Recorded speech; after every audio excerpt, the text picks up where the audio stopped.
Hello, I'm Clive Gilson, the story guy, and this is Tales from the World's Firesides. Tonight our flame flickers eastward to China, where stories shine as brightly as gold and the air hums with old enchantments.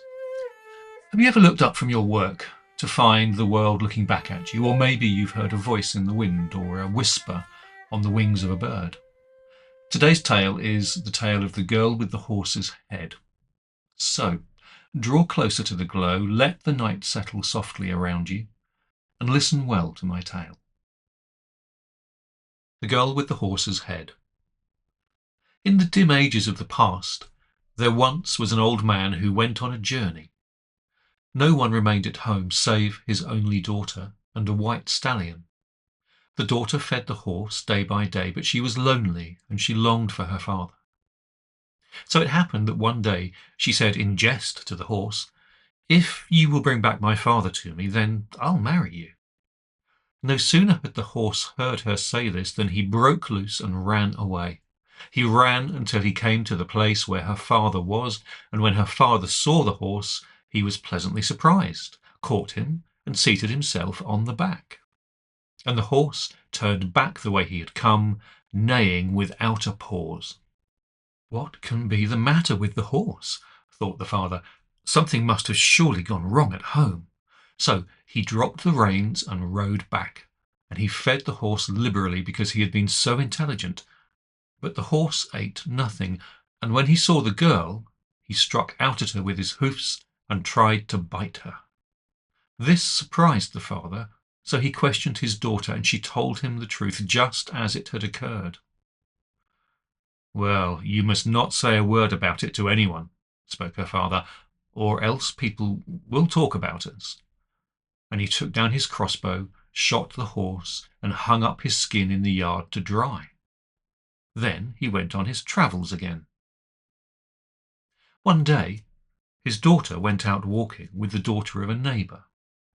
When they entered the yard, she pushed the horse hide with her foot and said, "What an unreasonable animal you were, wanting to marry a human being. What happened to you served you right." But before she finished her speech, the horsehide moved, rose up, wrapped itself around the girl, and ran off.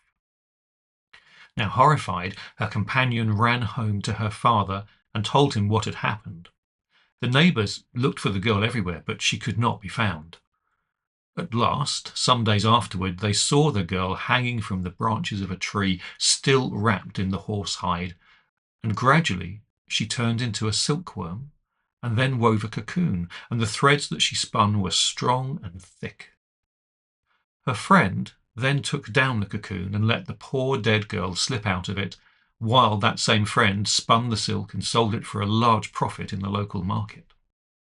But the dead girl's relatives longed for her greatly, and one day, to their amazement, the girl appeared riding in the clouds on her horse, followed by a great company, and she said to them, "In heaven I have been assigned to the task of watching over the growing of silkworms.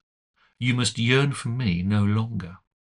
And thereupon they built temples to her in her native land, and every year at the silkworm season sacrifices are offered to her and her protection is implored. And the silkworm goddess is also known as the Girl with the Horse's Head. And so our telling of the story of the Girl with the Horse's Head comes to an end. It's a tale of old magic that still lingers, I think, in the quiet corners of China. Stories like this remind us, I think, that wherever we live, upon islands or plains, beneath mountains and stars, we're never far from wonder. Every people, every heart has found a way to speak of things like gratitude, of change, and of that thin, trembling line where the spirit world meets our own. If you'd like to travel further along these sorts of story paths, you'll find my full collections of folklore from the Arctic to the Caribbean, from the Philippines to Zanzibar, and beyond, waiting in both print and digital form. You can even find them on Amazon. There's a link at the bottom of the screen, and at any good online or bricks and mortar reseller.